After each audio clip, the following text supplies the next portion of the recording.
जाने से पहचान बढ़ेगी, तो महक उठेगा तोरा अंग हो।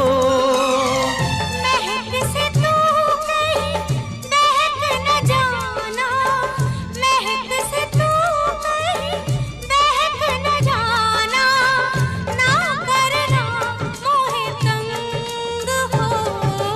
तंग करने का तो से नाता है गुजरिया, तंग करने का तो से नाता है गुजरिया।